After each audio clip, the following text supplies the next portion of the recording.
Good morning. I would like to discuss with you today what might be called a hot topic in contemporary discussion of the evangelization of the world. The topic of inculturation, that is to say, the implantation of the Christian message in different cultures throughout history. So my title will be The Missionary Effort of the Eastern Churches as an example of this inculturation. The only way one can understand the Church's tradition of inculturation is to study what it has been. For Christ's Church is not something we reinvent every day according to our personal fantasies, but a tradition, something handed down. And the only way to know that tradition in its entirety is to study it in all its concrete historical cultural manifestations. So let our first principle of Catholic inculturation be, what the Church has done, the Church can do. Of course, this must be understood in the positive sense, that is to say, not negatively, in the sense that the Church cannot do anything in the present or future that it has not previously done in the past. With this first principle in mind, let us review briefly the stages of Eastern Christianity's inculturation throughout Church history. I shall proceed with a brief exposition of each step in the Eastern Church's inculturation pilgrimage, followed by some clearly stated principles extracted from the historical data analyzed. This historical data can be conveniently organized into 5 formative periods. First, the New Testament origins. Second, the initial formation of local traditions. Third, the unification of rites. Fourth, the medieval missionary expansion. And fifth and finally, the encounter with the West. First, the New Testament origins. Though the term inculturation is a new one, the reality it refers to goes back to the very origins of Christianity, when a new divine revelation, claiming to be one and universal, found itself confronted not only with the highly developed and equally universalist Jewish religious system and culture into which it was born, but also with the highly sophisticated Greco-Roman pagan culture of the Roman Empire, the political entity within whose borders Christianity first operated. Faced with the totally new reality of the incarnation and saving work of Jesus Christ, culminating in his saving paschal mystery, the apostles and first disciples of Jesus had to ask themselves what attitude they were to assume regarding the cult of the old dispensation with its covenant and circumcision, its synagogue and Sabbath, its temple and priesthood and sacrifices, its Pasch and Paschal Lamb. The solution was formulated in Colossians 2, verses 16 and 17, in what would become the basis for all future Christian liturgical theology. The text reads, "Let no one pass judgment on you in questions of food or drink, or with regard to a festival or a new moon or a Sabbath. These are only a shadow of what is to come, but the substance belongs to Christ." This was a totally simple and stunningly revolutionary new theology. Everything from the old law is completed and fulfilled, not in a new set of rituals and temples and priests and sacrifices, but in a person, the incarnate Son of God. He is the new covenant and Sabbath and circumcision, the new temple and priesthood and its sacrificial victim, the new Pasch and its paschal lamb. Henceforth the new cult, the new liturgy acceptable to the Father, is the self-offering of his Son. And our new liturgy is this self-same reality lived and celebrated by those, his body, who live in him. This was inculturation turned inside out, a totally countercultural confrontation that scandalized the Jews of Jesus' time. Jesus himself was henceforth the Paschal Lamb, who dared to say in John 6:53, "Unless you eat the flesh of the Son of Man and drink his blood, you have no life in you." For the Jews, with their utter revulsion for blood, such an affirmation was little better than revolting. Even Jesus' own disciples were shocked, and many abandoned him from that day, John tells us. So crisis, conflict, and rejection of culture, as well as adaptation and inculturation, have been the history of the Church from the start. Through the influence of St. Paul, the Church resolved this first crisis by coming to see that her unity and universality, like that of God's creation, is not destroyed but enriched by diversity. For paradoxically, it is only through a multitude of particularisms and the resulting diversity that the Church can express its universality in human history. The only way to solve the problem of many cultures is inculturation into all of them. From the beginning, this Catholic spirit had animated Paul's apostolate among the Gentiles at Antioch. But we read in Acts 15, "Some came down from Judea and began to teach the brethren, saying, Unless you be circumcised after the manner of Moses, you cannot be saved. And when no little objection was made against them by Paul and Barnabas, they decided that Paul and Barnabas and certain others of them should go up to the apostles and presbyters at Jerusalem about this question." This is recounted in Acts 15, verses 1 and 2. The Council of Jerusalem, convoked to settle this dispute, supported the Pauline spirit and vigorously opposed the imposition of the Mosaic law on Gentile converts.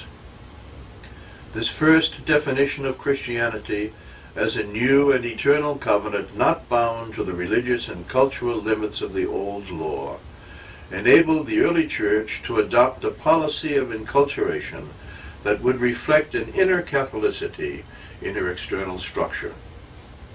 Branching out from Judea, the Church took conditions as she found them, establishing local churches which organized their own life according to the demands of the moment.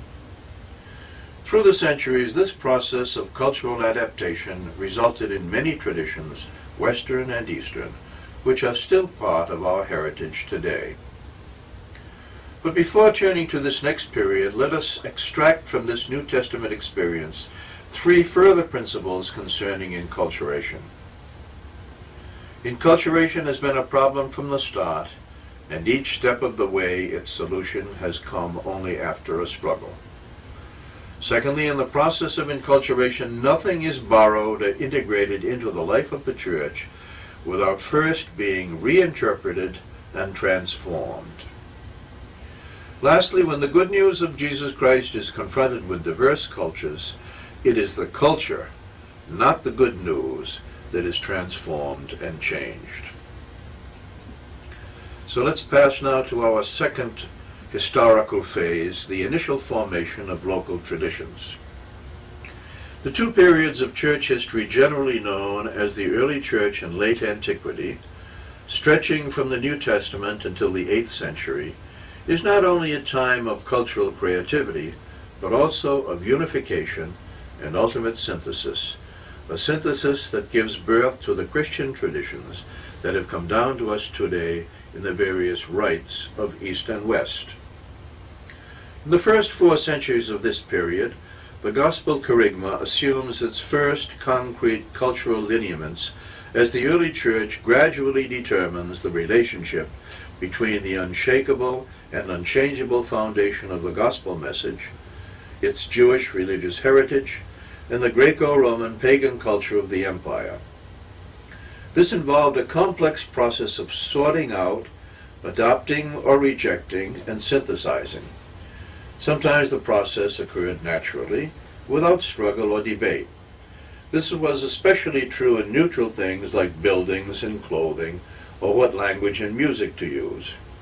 In other more sensitive aspects of culture, the Church adopted only by transforming radically what it adopted.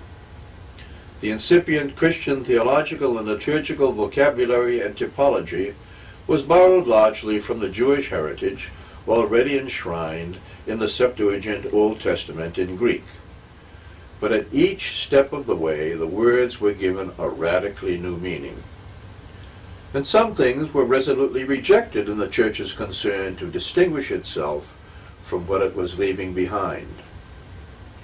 Aras non habemus, we have no altars, affirmed the Christian author Municius Felix, who died around 250, a statement that would certainly surprise Catholics today.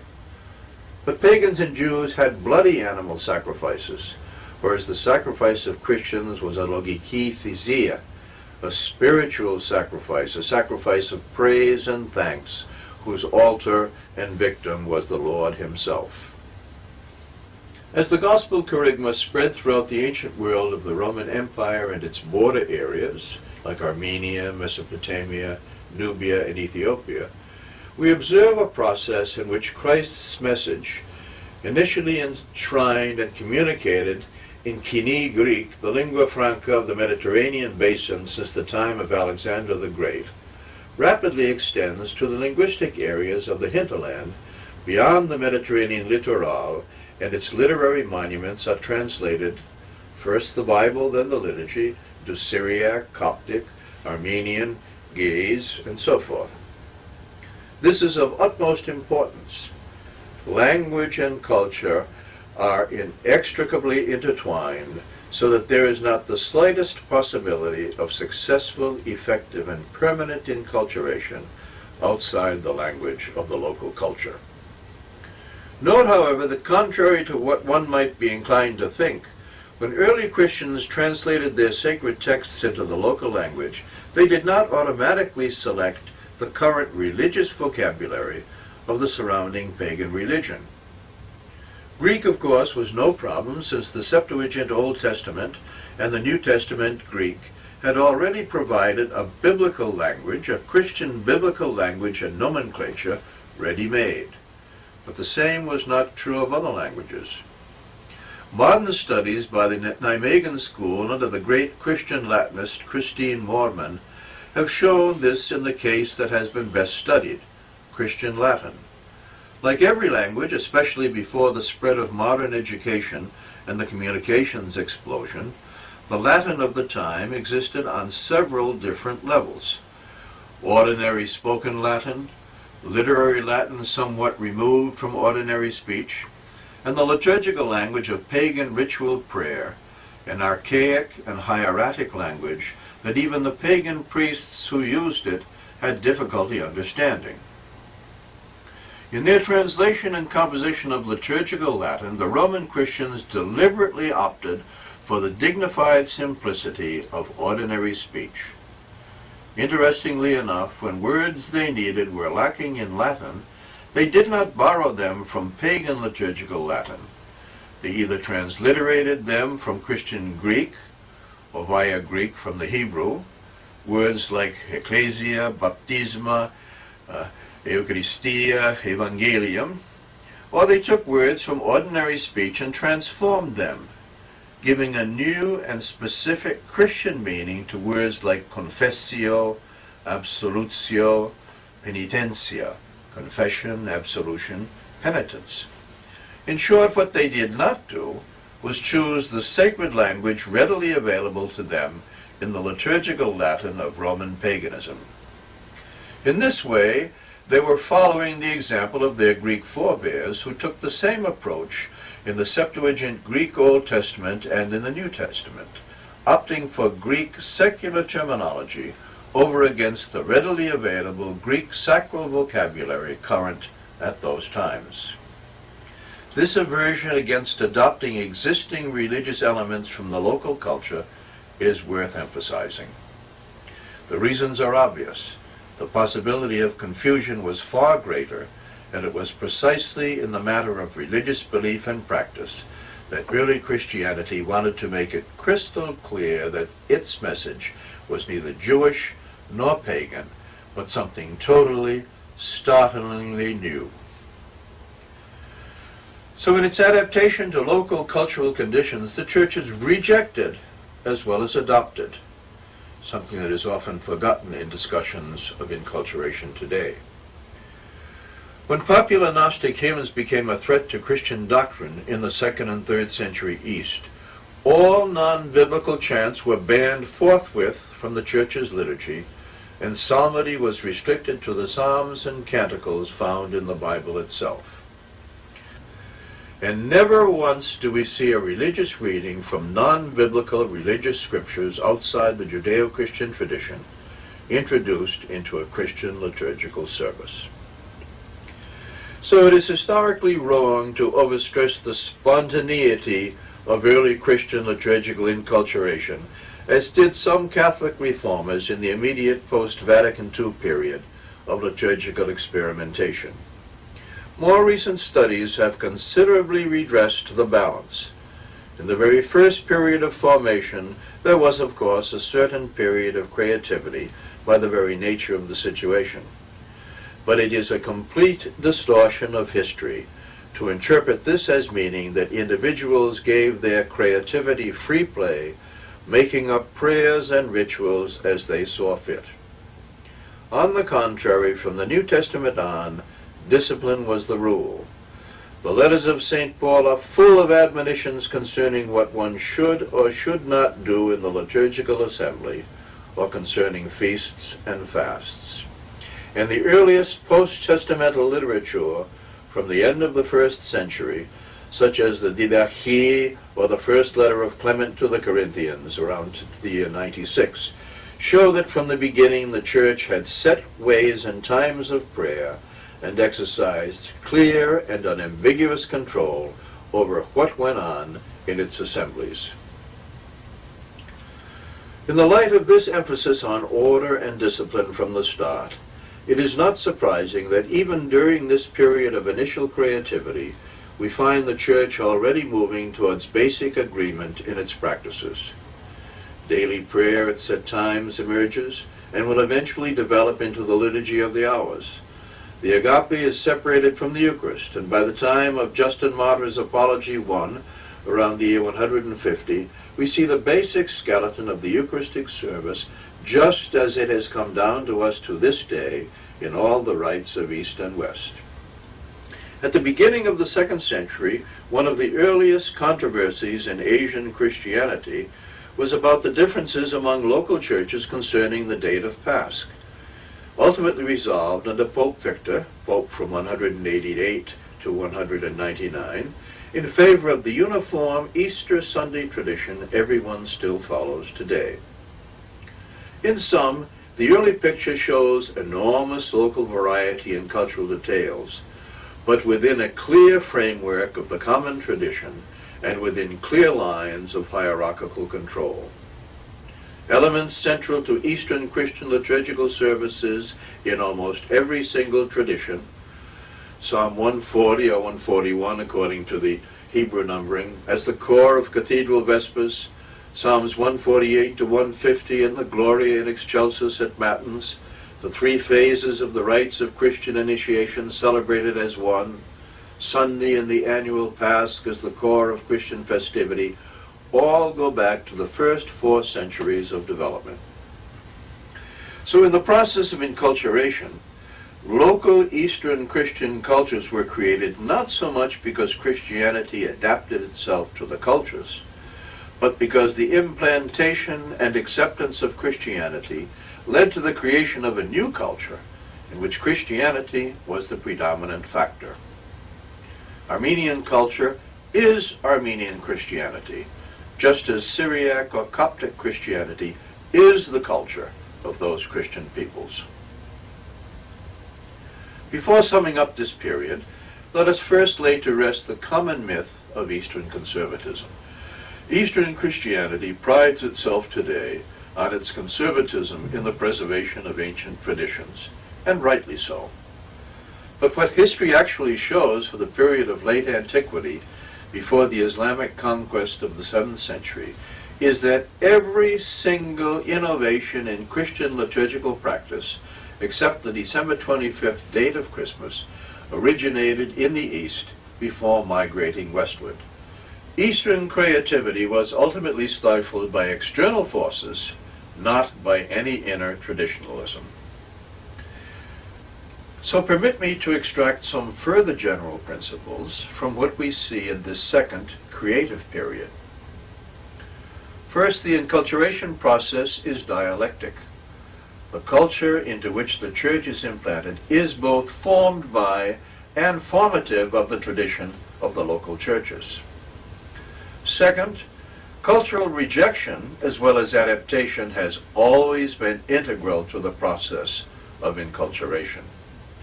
The church does not just borrow and adapt from local cultures.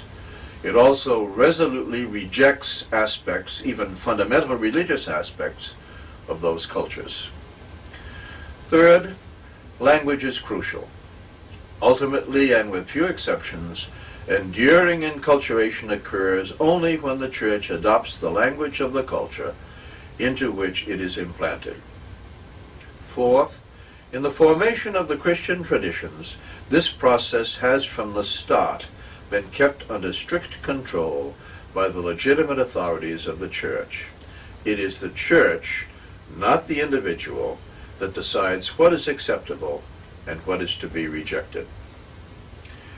Fifth, in adopting and or adapting elements of local culture, it is by no means always the local non-Christian religious cultures that furnish the borrowed elements.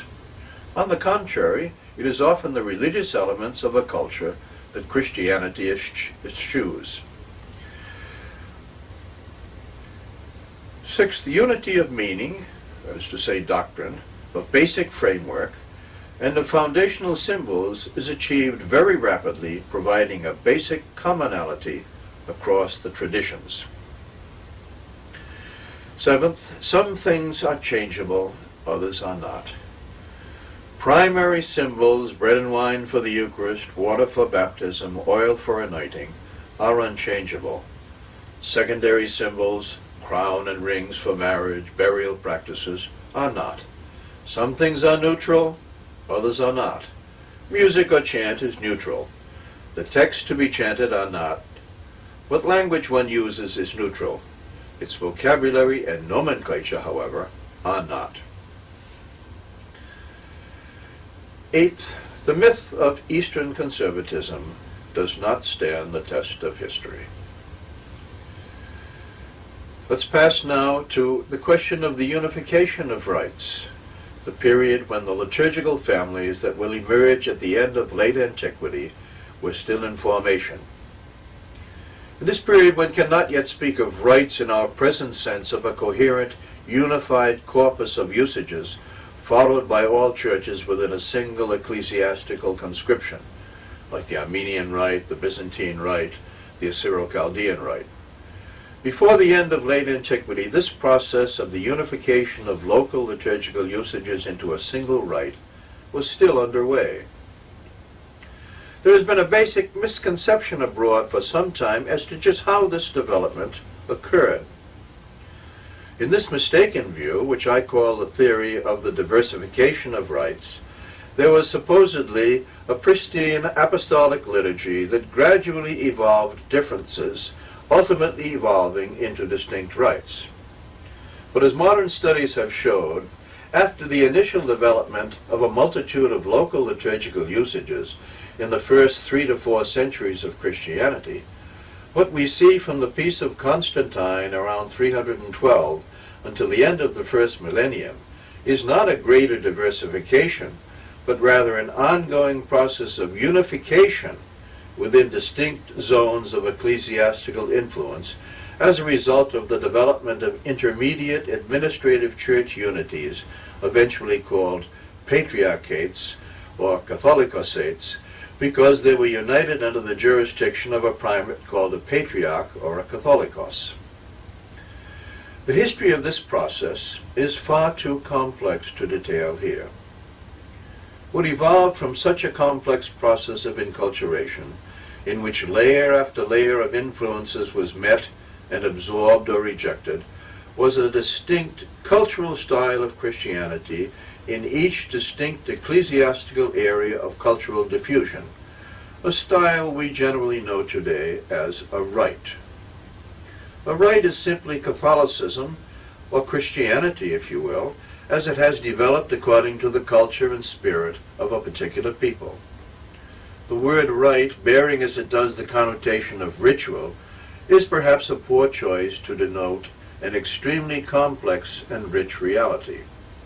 For a rite, in this understanding of the term, is not just liturgy, but rather a complete Christian cultural tradition, the unique way that a particular community of the faithful perceives, expresses, and lives its Christian life within the one mystical body of Christ. In this process of unification, there arose in the Eastern Roman Empire first two main groups of local churches centered around the great sees of Antioch in Syria and Alexandria in Egypt. These centers of ecclesiastical life were not only the major cities of the Eastern Empire, but were also sees of apostolic origin. Because of the prestige of these apostolic sees, their liturgies and customs exerted a great influence on the lesser churches within their spheres of influence. The gospel had first been preached in the great cities of the empire. From them, the surrounding countryside was evangelized. Missionary bishops consecrated and sent forth by the bishops of the older sees looked upon their consecrators as their superiors and imitated the customs of the mother church. The influence of a third church, Jerusalem, must also be noted. The sacred position of the holy city as the scene of our redemption made it a great center of pilgrimage and monasticism, and its liturgical customs spread throughout the whole world. Although the rite of Jerusalem no longer exists as a distinct tradition, traces of its usages can be found to a greater or lesser degree in the customs of every rite still extant today. And as we might expect, the rise to preeminence of Constantinople in the 4th and 5th centuries led to a development and enrichment of the old traditions of Byzantium. The customs of Antioch and Jerusalem played a decisive role in the final formation of the Byzantine rite that would spread throughout most of the Christian East and into the Slavic lands, and is found all over the world today. What developed from all this is what Pius XII once called the special patrimony and the peculiar genius and temperament of the Christian East. A series of rites, each different, each enculturated in its own way. In Antioch and Jerusalem, Christian worship developed its finest symbolism. The traditions derived from these cities overflow with a wealth of poetic hymnology and symbolism, but their equally intense human spirit reminds one of the spontaneity and drama of the medieval West.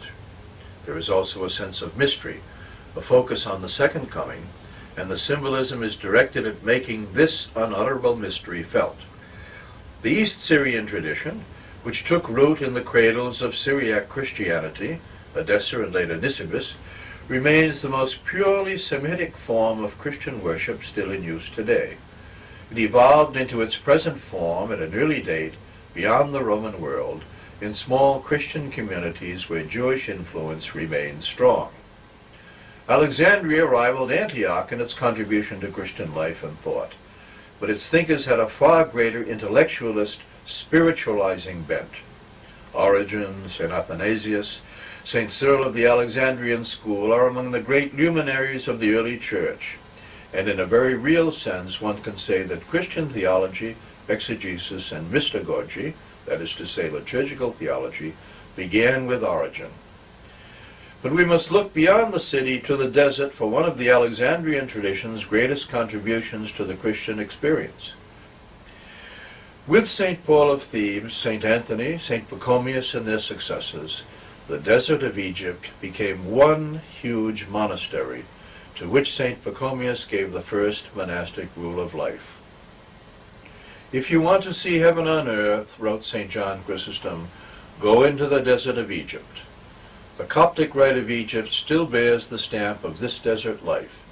It is a monastic liturgy, long and slow, with little external ceremony, but with much active participation by the community. This period shows us again that traditions, like languages, are not invented, they develop. And their development is a slow, gradual growth to synthesis that follows its own rules.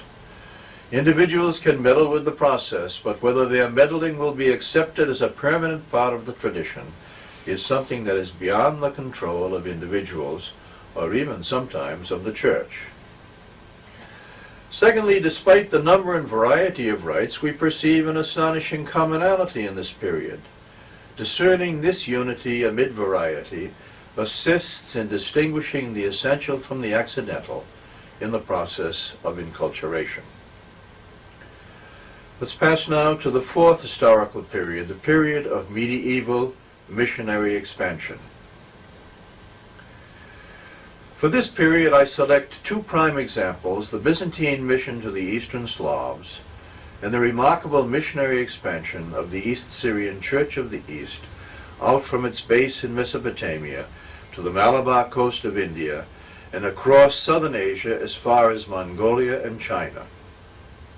It is in these two paradigms of inculturation, one lasting, the other not, that one can discern something essential for enculturated evangelization. In the conversion of the Slavs, Byzantine Christianity moved quickly to translate its sacred texts and liturgical books into Slavonic, a work attributed to the apostles of the Slavs, the brothers Saints Cyril and Methodius. Saint Cyril died in 869 and Methodius in 885. Both of them were from Thessalonica in Macedonia in present-day Greece, and we still have extant Slavonic liturgical texts that date to the 10th and 11th centuries. When one recalls that the baptism of Kiev and Rus dates only to 988, that is a remarkably rapid instance of inculturation. But the acceptance of Byzantine Christianity and its culture by the South and East Slavs led to a new phase of inculturation. In Slavic lands, the Byzantine tradition took on new dimensions not so much in textual and rubrical modification of its rite, but in the spirit and style of Christian life and worship. The Slavs' profound spirit of reverence and contemplation gave a tone and tempo to their worship that distinguishes it from the more vigorous celebration of the Greeks. It is by this spirit, with its products in art and spirituality, that the Russians made their lasting contribution to the Byzantine rite. Among the Slavs, the devotion to the Mother of God is more tender. Even the image of Christ is less the forbidding Pantocrata dominating the cosmos from the cupola of the church, so much as the humble kenotic Jesus of Philippians 2. The Человеколюбец, the lover of humankind, who emptied himself for our salvation. What the Russians did was soften the stern features of the Byzantine Christ God by making central the human self-abasement of Jesus' incarnation and passion, without in any way diminishing his divine majesty. By adding the profound humility of God's love to the Neo-Chalcedonian vision of Christ as God, Russian piety introduced a more tender view of Christ, as expressed in such monuments of the Slavonic liturgical tradition as the canon to the Most Sweet Jesus. Thus, Russian spirituality joins the cross to the resurrection and is, in this respect, far more Western in its spirituality than Byzantium. A Russian would resonate with Latin devotion to the Sacred Heart far more easily than a Greek would. It does not seem, however, that the Mesopotamian Church of the East engaged in a similar program of cultural openness and adaptation during its epoch of glorious missionary endeavor. Though the details of its history are far less known than that of the Slavs, it seems that one fatal error was the refusal to create a native hierarchy. Suffice it to recall that until the Portuguese colonization began at the end of the 15th century, the Syro-Malabar Church was ruled by foreign East Syrian bishops who did not even know the local language and continued to celebrate the liturgy in Syriac right up until Vatican II. So one need not wonder why next to nothing of the vast missionary enterprise of the Church of the East survived except in India. It survived in India, in part at least, because like the Latins, with their development of popular devotions in the vernacular, in the face of a Latin liturgy no one understood or could participate in adequately, the Syrian Christians in India inculturated by developing a whole series of native customs alongside the official liturgical books of the Church. In the celebration of marriage there was the tying of the tali, or minu. The bridegroom attached a golden cross of 21 minute beads around the neck of the bride. The thread of this tali was drawn from the bridal veil, or mandragodi. The tying of the tali was so important that in those places where a priest was not available, it signified the sealing of the bond of marriage. In the sacramental practice of penance in the ancient Church of Malabar, public sinners incurred a penalty which could be remitted only by the paliyogam, or assembly of the parishioners. If the penitent had incurred excommunication or any other ecclesiastical censure, he had to be publicly absolved before he could make his private individual confession. It was the special privilege of the paliyogam, or parish assembly, to decide when and how the penitent was to be given public absolution. There are also indications of inculturation in the special prayers said over the sick and prayers for the blessing of oil for their healing, in a practice that seems to have derived from Jewish custom. St. Thomas, Christian priest, blessed the sick, read the gospel over them, and placed upon their bodies verses from the Holy Bible, written on palm leaf or paper. Despite these clear signs of inculturation, I consider the survival of the Syro-Malabar and Syro-Malankara churches in India nothing short of a miracle.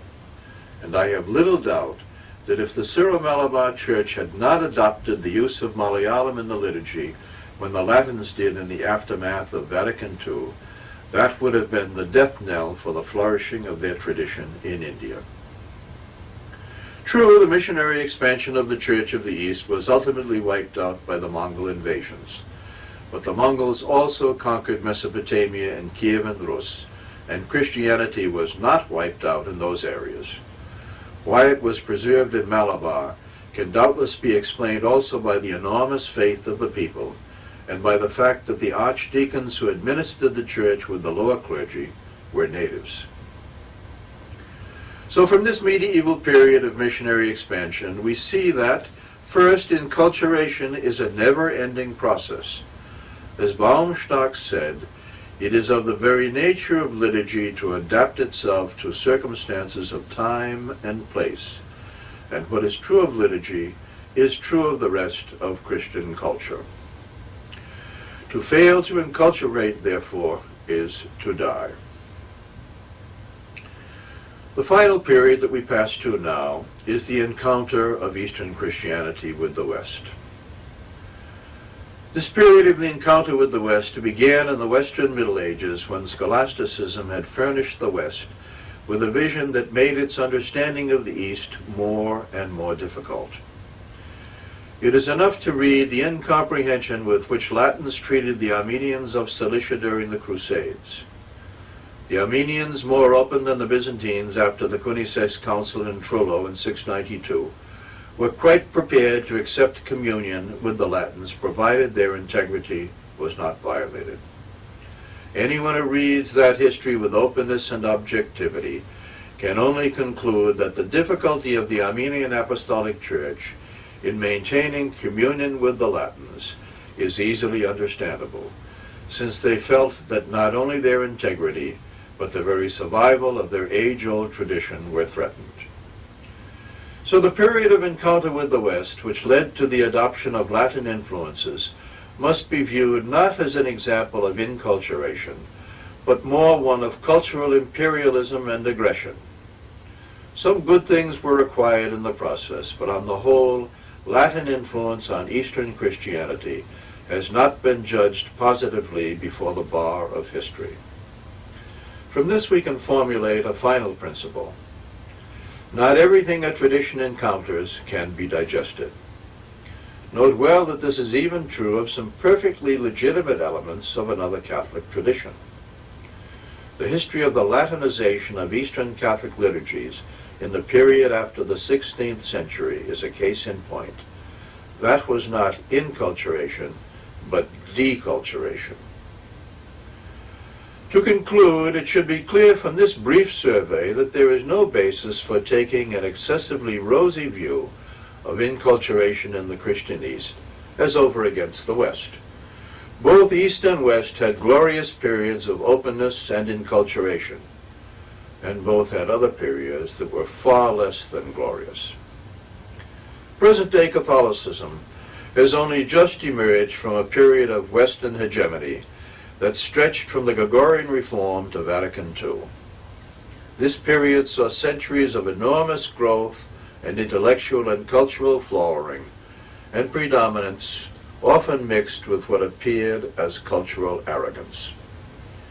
The East, after centuries of being the cradle of almost all cultural innovation and theological growth and development, eventually succumbed to foreign domination and the loss of political and cultural independence, leaving it powerless when later faced with an aggressive and expanding West during the Age of Discovery with its concomitant colonialism and imperialism. We must learn from that past, but we must also move beyond it to the future new evangelization that will incorporate the riches of both historical experiences. Thank you for your attention.